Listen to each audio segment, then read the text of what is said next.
I don't want this stuff, this kind of power-grabby, executive power, dangerous conservatism to succeed. But unless the Democrats have their own Project 2028, which directly counters the weaknesses of the Biden administration, which acknowledges the mistakes and owns them. Instead, we have people still defending Biden's mental state through the very last day of his term of office. I think that, I keep getting people asking me what a Democratic Project 2029 looks like. And yes, sorry, I got the date keep wrong. pushing, but I keep coming back to it.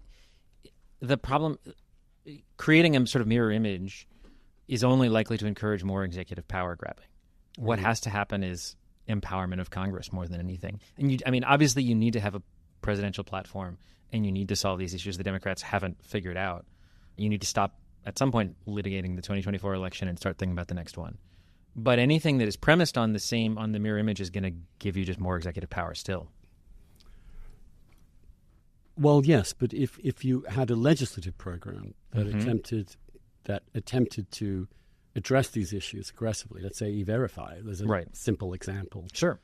Or we're not going to continue to practice these discriminatory methods in hiring and firing and promotion, all the rest of it. They would be good, but that's not happening.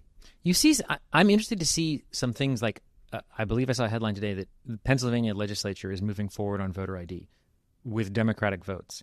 So that's an interesting case of something Democrats have been very strongly opposed to for a very long time, even as polls consistently show that people think voter ID is a good idea. And so you see Democrats saying, okay, look, people want this. We're going to give the people what they want. We've decided it's not actually that bad.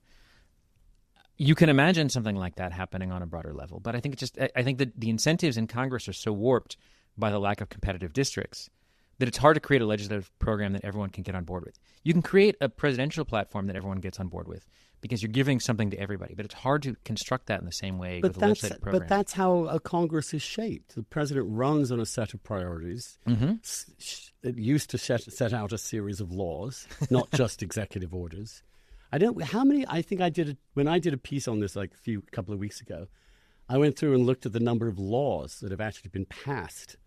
I think it's 5 or so since this Congress began. There was basically nothing and one of them was the Laken-Riley Act, which was a piece of theater, really, a sort of rather ugly piece of theater in my view. There were a record number of executive orders. But the normal process is, this is what I want to do. If there's a parts of the Democratic Party that are resisting it, I'm going to take them on. Yeah. This is what happened. I feel like I'm in deja vu. So what happened in the 80s and 90s when it took forever for people to start saying, no, we have to really, quote unquote, end welfare as we know it. It took a Clinton to not just moderate, but demonstrate his moderation. Prove it.